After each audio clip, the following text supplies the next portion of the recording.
सतगुरुदेव की जय। बंदी छोड़ कबीर परमेश्वर जी की जय। बंदी छोड़ गरीबदास जी महाराज जी की जय। स्वामी राम देवानंद जी गुरु महाराज जी की जय हो।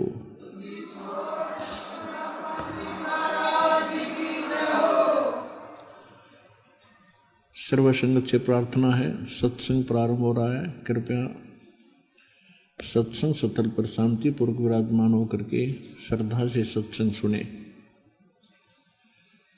परमेश्वर की प्यारी आत्माओं से पुनर्निवेदन है, सत्संग प्रारंभ हो रहा है। कृपया सत्संग सतल पर शांति पूर्वक विराजमान होकर के श्रद्धा से सत्संग सुने। सतगुरुदेव की जय। बंदी छोड़ कबीर परमेश्वर जी की जय। बंदी छोड़ गरीबदास जी महाराज जी की जय। स्वामी राम देवानंद जी गुरु महाराज जी की जय हो।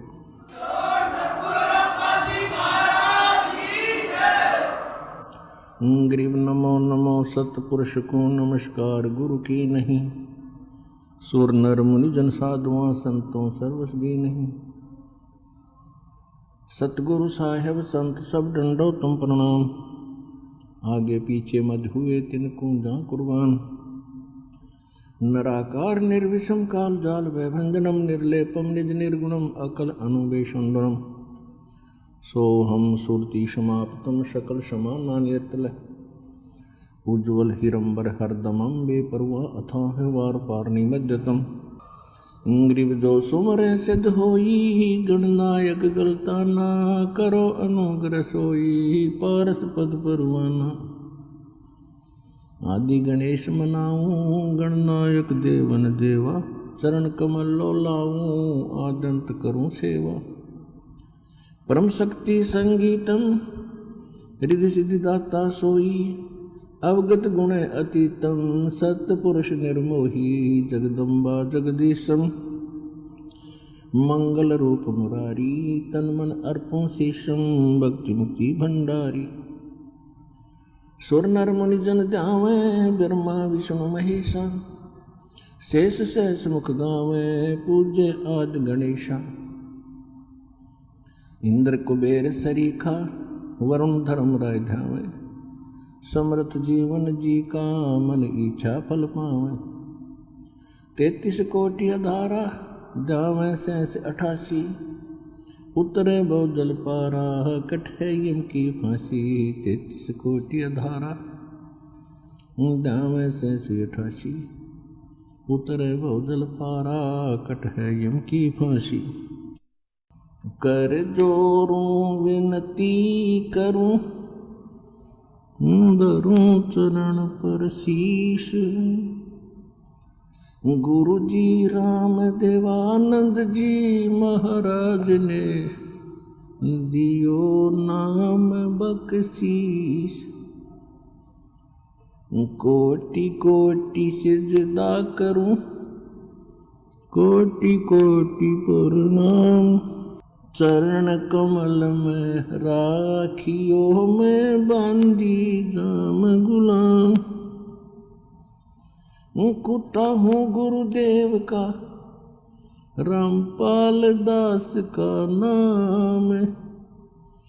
गले प्रेम की जेवड़ी जाखे चो वहाँ जाऊं। तो करो तो बावड़ो दूर दूर करो तो जाऊं। ज्यों राखो तो ही रहूं। जो देवो सो खाऊं। बंदी छोड़ दयाल जी तुम तक हमारी दौड़े। जैसे काग जहाज का अब सूझत और निठोर। जय इब के सतगुरु मिले सब दुख आँखों रो। चरणों ऊपर शीश धरूं कहूँ जो कहनी होय। कबीर साईं मिलेंगे, वो पूछेंगे कुशलाहत, आदि अंत की सब कहूँ अपने दिल की बात। गुरु जी तुम ना भूलियो, चाहे लाख लोग मिल जाएं, हमसे तुमको बहुत है, तुम जैसे हमको नहीं। तुमरे विसारे क्या बने, मैं किसकी शरण में जाऊं। शिव वृंच मुनि नारदा, तिनके हृदय न समाऊं। अवगुण किए तो बहुत किए, करत न मानी हारे। बावे बंदा बख्श दियो, बावे गर्दन उतार। अवगुण मेरे बाप जी, बख्शो गरीब नवाज। जो मैं पूत कुपूत हूँ, बहुर पिता को लाज। मैं अपराधी जन्म का, नख सिख बरे विकार। तुम दाता दुख भंजना, मेरी करो संभार। परमपिता परमात्मा पूर्ण ब्रह्म सारी सृष्टि के रचनहार कबीर परमेश्वर जी की असीम रजा से आप सभी पुण्यात्माएं परमात्मा की महिमा सुनने के लिए उपस्थित हुए। परमात्मा ने, परमेश्वर कबीर जी ने स्वयं आकर के अपनी महिमा को स्वयं ही ठीक ठीक बताया है। और वो परमात्मा चारों लोगों में आते हैं। सतयुग में सतसुकृत नाम से परमेश्वर आए थे। त्रेता में मुनिंदर नाम था मालिक का। और द्वापर के अंदर करुणा में नाम से परमेश्वर इस संसार में प्रगटे थे। जब भी परमात्मा सत्यपुरुष कबीर जी अपने लोक से यहाँ आते हैं एक लीला करने के लिए, वो सहशरीर आते हैं और सहशरीर चले जाते हैं। इसी प्रकार परमात्मा आज से 600 वर्ष पहले लगभग सन 1398 संवत 1455 ज्येष्ठ शुक्ल पूर्णमासी को ब्रह्म मुहूर्त में सुबह सुबह कमल के फूल पर लहर तारा नामक एक तालाब के अंदर कमल के फूल के ऊपर आकर परमात्मा विराजमान हुए थे शिशु रूप में। वहां से उनको नीरू नीमा नाम के जुलाहा उठा ले गए थे और धीरे धीरे जुलाहों के यहाँ पालन पोषण होने से उनका जाति सूचक नाम जुलाहा कबीर बना। और वो परमात्मा किस उद्देश्य से आते हैं? यथार्थ ज्ञान अपनी आत्माओं को समझाने, बताने, सुनाने के लिए आते हैं। वेदों में प्रमाणित है कि वो परमात्मा सचखंड में सतलोक में रित धाम में रहते हैं। वहां से सहशरीर आते हैं गति करके, विद्युत जितनी तीव्रता से वो यहां आकर प्रकट हो जाते हैं और फिर यहाँ अच्छी आत्माओं को मिलते हैं, उनको तत्व ज्ञान से परिचित कराते हैं, ये वेद बताते हैं।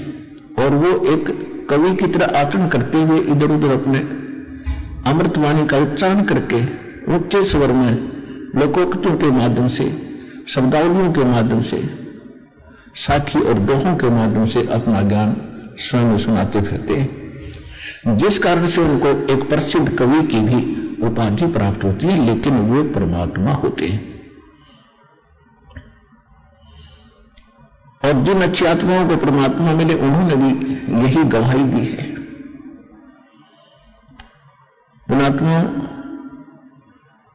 परमात्मा का पाना बहुत आसान है। अज्ञानता के कारण हमारे धर्म गुरुओं ने इसको बहुत कठिन बना दिया था। हमारे सदग्रंथ बताते हैं सीधा सा मार्ग है, बिल्कुल सिंपल साधारण सा मार्ग है, रास्ता है, साधना है, परमात्मा का नाम जपना है, नाम से मोक्ष होगा। उसकी सहयोगी क्रियाएं हैं, ये 5 यज्ञ हैं, ये भी आप करते रहिए। इतना सा काम है, अपना घर गृहस्थ के अंदर भी जैसे जिसकी सेवा भगवान ने दी है, ड्यूटी दी है, उसको भी करते रहिए और आपको सफलता मिलेगी। जब हम महादुखी हो जाते हैं परमात्मा ना भक्ति ना करके, और हमें जब तक सुख होता है तब तक तो हमारे पुण्य चलते हैं, जब पुण्य समाप्त हो जाते हैं तो हम दुखों का पहाड़ झेल रहे होते हैं। तो उस समय चाहे राजा भी क्यों ना हो, वो परमात्मा की ही शरण जाने की सोचता है। उसको मालूम है कि परमात्मा एक परम शक्ति है और वो दुखी को सुखी करता है। और आप जी अगर यदि पहले ही भगवान की शरण में होगे तो दुख होंगे ही नहीं। जब तक हम कबीर परमेश्वर की शरण में नहीं आते तब तक हमें अपना प्रारब्ध ही प्राप्त होता है, यानी पूर्व जन्म के अच्छे और बुरों का फल ही मिलता है। और जब हम परमेश्वर कबीर जी की शरण में उनके कृपा पात्र परम संत के माध्यम से आते हैं, फिर पाप कर्म हमें प्रभावित नहीं करते, हमारे केवल पुण्य ही फलते हैं। और प्रारब्ध के अंदर कोई ऐसा बुरा कर्म हमें हानि करने वाला होगा तो वो भी परमात्मा समाप्त कर देते। इसलिए हम भगवान को खोजा करते हैं, इसलिए भगवान की तलाश किया करते थे कि हमें कोई कष्ट ना हो। और भक्ति भी कर रहे हैं और फिर कष्ट जो के तू आ रहे हैं, तो या तो वो भक्ति ठीक नहीं, वो भगवान पूरा नहीं, या फिर आपकी कोई भक्ति में त्रुटि है। इन 3 कारणों से ही हम दुख उठाते हैं। तो कहने का भाव यह है कि परमात्मा स्वयं आकर ज्ञान कराते हैं। और आपका सौभाग्य कि आप तो पहले ही मालिक की शरण में आ गए हो। जब हम परमात्मा की शरण में आ गए तो घर के काम भी पहले से अच्छे होंगे, क्योंकि हम दुखी होकर भगवान से सुख ढूंढने जाते हैं। आप सुख में आ गए या दुख में आ गए, सख्त होगा हल्का करके टाल देंगे परमात्मा के गुणों में, ऐसा लिखा है। और वो यहां आपको प्राप्त भी होगा। तो इसलिए कहा गया है कि दुख में सुमरण सब करे, सुख में करे ना कोई, जय सुख में सुमरण करे तो दुख कहे कोई। भाई सुख में सुमरण किया नहीं, फिर दुख में करते याद, कहे कबीरता दास की अब कौन सुने फरियाद। अब देखो पुण्यात्मा परमात्मा हर तरह से समझाने की कोशिश किया करते थे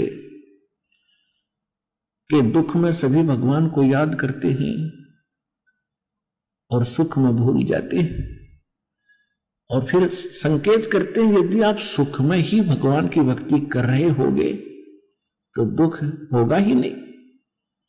और फिर संकेत करते हैं कि यदि आप सुख में याद किया नहीं, फिर दुख में करते याद, फिर कहे कबीरता दास की फिर कौन सुने फरियाद। अब जो भक्त यहां दुखी होकर आए हैं वो चिंतित ना हो कि हमने तो अभी दुख में ही याद किया है भगवान को, हमारी फरियाद कैसे लगेगी। ये उनके लिए है जो परमात्मा ठीक ढंग से जिनको मिला नहीं, संत मिला नहीं, और फिर किसी अन्य साधना में और उन भगवानों के आगे जाके आप पुकार करते हो, क्योंकि वो ना आपको हानि कर सकते थे ना लाभ दे सकते थे। कि जिन महापुरुषों को परमात्मा मिले थे, आदरणीय धर्मदास साहिब जी को मिले थे। आदरणीय धर्मदास साहिब जी से कहा था कि आप जी सतनाम और सारनाम का जाप करते रहना, लेकिन अभी इस सतनाम को और सारनाम को सार्वजनिक नहीं करना, अन्यथा जो समय मैंने निर्धारित किया है जब कलयुग 5505 वर्ष बीत जाएगा, उस समय एक बहुत बड़ी मुहिम छेड़ेंगे, पूरे विश्व को ज्ञान देंगे, सब भक्तों को सच्चाई बताएंगे, तो तब हम उसको नहीं उसमें सफल नहीं हो सकेंगे। क्योंकि यदि ये सच्चे नाम ओरिजिनल मंत्र अब सार्वजनिक कर दिए। तो काल ने कहा था कि आपके दूत के, आपके संदेशवाहक से आने से पहले मैं नकली पंथ चलाऊंगा और कबीर और सतलोक और सचखंड की महिमा गाया करेंगे, नाम नकली देंगे वो, और वो सभी मेरे ही जाल में फंसे रह जाएंगे। तो परमात्मा ने इसी दृष्टिकोण से उन महापुरुषों से जिनको परमात्मा मिले थे इस कलयुग में, उनको प्रतिज्ञा करा दी थी, धर्मदास मेरी लाख दुहाई, ये मूल ज्ञान कहीं बार न जाई। मूल ज्ञान बाहर जो पढ़ी, ये बिचली पीढ़ी हंस नित्य रही। इस मूल ज्ञान को तब तक छुपाई, जब तक ये 12 पंथ मिट जाई। धर्मदास जी ने को मालिक ने बताया था कि काल ने कहा था कि तेरे नाम से 12 पंथ चलाऊंगा, कबीर नाम से। उसके बाद और अनेक पंथ चलाऊंगा, जैसे राधा स्वामी पंथ, निरंकारी पंथ, धन धन सतगुरु सरसा सौदा सरसा और दिगमाल वाली पंथ, विनोद वाला, ये ताराचंद वाला पंथ, जय गुरुदेव वाला पंथ मथुरा में, आगरा के अंदर शिवदाल पंथ, ये सारे काल के प्रेरित पंथ हैं। इनमें कोई ओरिजिनल ज्ञान नहीं, कोई सच्चा भक्ति और भगवान नहीं। तो परमात्मा ने कहा था कि अगर ये सार्वजनिक हो गए मंत्र सभी, तो ये सभी इन काल के संदेश वाहकों दूतों के हाथ लग जाएंगे, और ये भी यही नाम दिया करेंगे उन सभी अपने अनुयायियों को, और उनसे लाभ कुछ होना ही नहीं, क्योंकि वो अधिकारी नहीं है। क्योंकि अधिकारी के बिना भी ये मंत्र काम नहीं कर सकते। जैसे कोई लाइसेंस बनाता है या पासपोर्ट बनाता है, जो एथोराइज्ड अधिकारी है, जो ऑफिसर है, वो बनाकर साइन करेगा तो वो बन गया, वो काम करेगा पूरा। और ऐसा ही कोई डुप्लीकेट बनाकर साइन कर दे, नंबर गलत है उसके, तो वो नहीं चलेगा, दोनों को हानि होगी। इस प्रकार तो धर्मदास मेरी लाख दुहाई, और ये मूल ज्ञान कहीं बार न चाहिए। सभी महापुरुषों को ऐसे कहा था, धर्मदास मेरी लाख दुहाई, ये सार शब्द कहीं बार न जाए। 2 बार कहा मालिक ने। एक बार तो मूल ज्ञान, जो मूल ज्ञान दास को प्राप्त हुआ है, ये आज तक कोई नहीं बता सका। परमात्मा ने इस दास पर कृपा करी है, और उनको बताया था, लेकिन उन्होंने उनको कोड वर्णों वर्णन करने के लिए कहा गया था, जिस कारण से आज तक जितने भी महापुरुष रहे हैं, उन्होंने इन पद्य भाग में, यानी पद्य भाग में ही सब ज्ञान दिया है, लोकोक्तियों के माध्यम से, शब्दों के माध्यम से, दोहों के माध्यम से। तो इसको आम आदमी समझ नहीं सकता। तो अब दास पे कृपा करी है कि उस पद्य भाग को गद्य भाग में कन्वर्ट करने की।